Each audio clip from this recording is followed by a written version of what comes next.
Hello, this is Opera Unbound, a podcast that breaks the barriers between opera singers and the audience. We will cover the process, challenges, stereotypes, and inspirations associated with opera.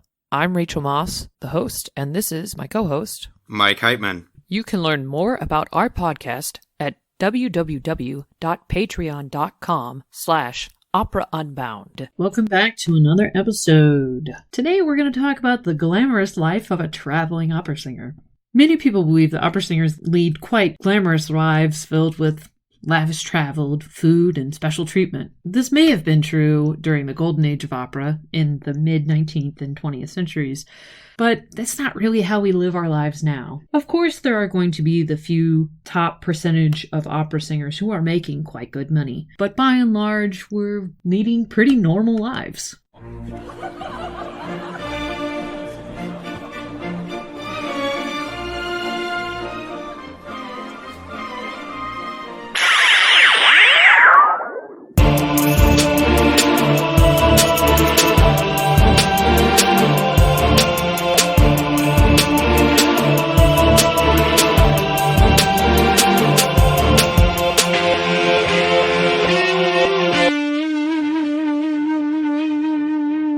As time has changed and people's tastes have changed, opera has left being the most popular form of entertainment in the early 1900s. Opera singers were supported by wealthy patrons until film and other musical styles became the most popular forms of entertainment. Some of the most popular opera singers, somebody like Pavarotti, he was said to have had a fortune of around $325 million when he passed away in the early 2000s. And Maria Callas had accumulated about $8 million in fortune before her death in 1977. Of course, she probably spent a large portion of her money, too. If you account for inflation, that amount would be nearly $37 million today. Not a single opera singer today comes really close to that amount. The closest opera singer currently comes close to that net worth is Renee Fleming's, who net worth is estimated between 12 and 16 million. The top opera singers in the world today are able to scoop in between anywhere from $200,000 to over $1 million in income a year. But your average singer is really only making between 40 and 60K when performing consistently. And I say performing consistently because obviously the pandemic threw a wrench in everybody's plan, but even then, it has become increasingly harder to have a career based on just performing alone. And we're going to break down just how this income is made. There's a great online blog called The Middle Class Artist, and Zach Finkelstein, who is the main writer of the blog, has done a great job of compiling data about singers working at a regional level, traveling singers, and just how much they make. And I'm going to touch on a couple of his articles that go into detail about the realities of a working opera singer's life. A lot of the assumptions that people make about opera singers and that we get royal treatment are pretty far from the truth. Singers usually pay for their own accommodations and travel. And if they're younger singers, early in their career, they may work for companies that don't give per diem when you're traveling on a gig, but they might be able to give you housing during that time period. And this is nice because oftentimes those companies aren't paying quite as much, so it would really be a total loss. It would cost people to go do gigs instead of making any money off of them if those companies couldn't provide housing. And that's why they've developed that strategy. Before we dive into what singers make, I want to quickly talk about the costs of training to become an opera singer. Most singers end up going to college or conservatory, and depending on where you go, that can range from $10,000 to $60,000 in tuition a year. And then you have to get a master's degree or artist diploma, which can cost, well, we'll say between $30,000 and $50,000. So right off the bat, we've already accumulated between $70,000 and $120,000 in debt just to be qualified to make it as an opera singer. Now, yes, there are probably people who can venture into this career without going to the university, but I'll say, as an individual who did not come from a well-off family, it's really hard to fund that education. Whereas if you're in the university system, yes, you're taking out loans, but you have access to the education. It's, can be tricky to find a singing teacher depending on where you live, and acting coaches, all of these sorts of things that we have to learn as opera singers. And these costs don't magically stop when you're done going to school. We still have to do coachings to learn repertoire for gigs. In an article from Middle Class Artist called Year One, Getting to a Living Wage as an Opera Singer by Zach Finkelstein, he breaks down the different types of performance fees that one might make at a variety of companies. At a nationally recognized opera house, he says that the net income will be around $5,000 for main stage and $2,000 a month for chorus. At a nationally recognized symphony, net soloist fees could be as much as $3 to $5K per week. At a regional opera house, depending on the quality of the house, those fees can be $500 for an entire run. Or if you're lucky and it's an AGMA house, you can expect to make about $1,000 a week as a soloist. Two more categories here. Regional orchestras, you can make anywhere from $500 to $2,500 a week. And finally, local chamber orchestras or choirs, you can net $2,000 a week from top city choirs as a soloist, or you can make $200 as a performer if you don't negotiate. And I've worked in a variety of these places myself in different capacities.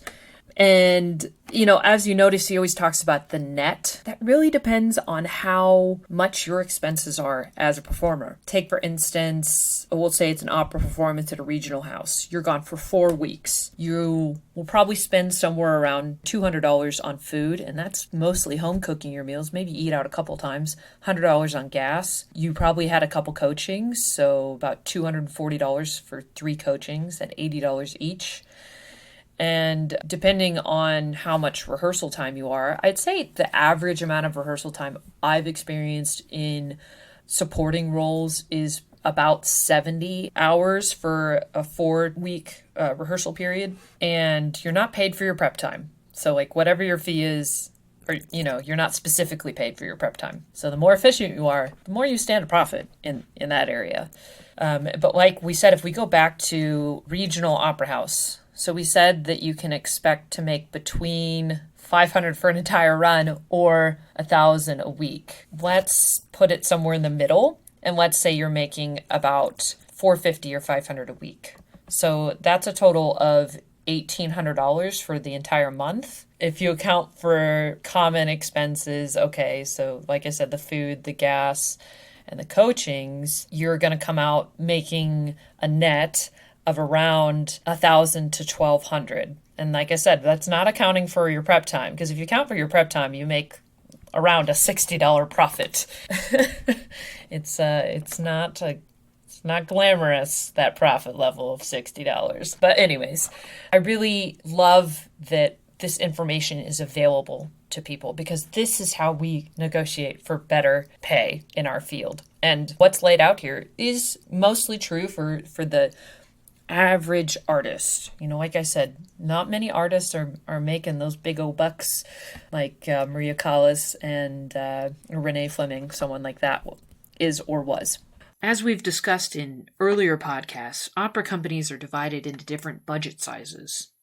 Companies like the Met, Chicago Lyric, San Francisco, and LA Opera are what we consider a Budget 1 company. Their budget is more than $25 million a year, whereas a Level 5 company has a budget of less than $200,000 a year. And that means that they're able to offer different levels of pay. Mike and I have talked, we've both worked at Seattle Opera as choristers I think I've been in about 10 productions.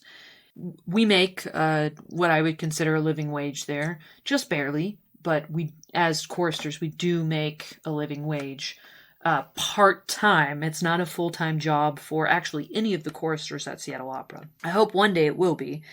because I think that everybody who's in the chorus is great, and they deserve that stability and shouldn't have to have a day job. The choristers are able to make a living wage, and because of the union, AGMA, anybody who's on stage is generally, a main stager is also going to make a living wage because of wage standards that are set by our contracts. Now, when you get into working with any company that's really below a level 3 or below, you're pretty unlikely to get performance fees that are reaching that level of a living wage industry standard. And sometimes that's okay, because they'll offer to provide housing, they'll give you travel stipends, and in some cases they'll even limit your rehearsal schedule to make sure that you can work whatever sort of remote job or other income source that you can during that time period. And as a emerging professional, I've worked with mostly this group of companies. I've worked at some level 3 companies and some level 4 companies. And when I was a young artist, I was at a level 2 company.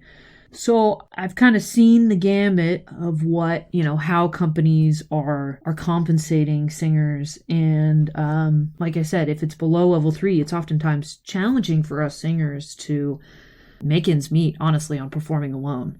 During the pandemic, because all performances stopped, many singers pivoted completely away from opera singing because they weren't making any money off of it, or kind of played into any sort of income they could do in the meantime or remotely. I started doing more music teaching, and fortunately I run my own studio and I'm able to set my own rates. So I am happy to say that I have a fairly full studio and am making a living wage as a music teacher.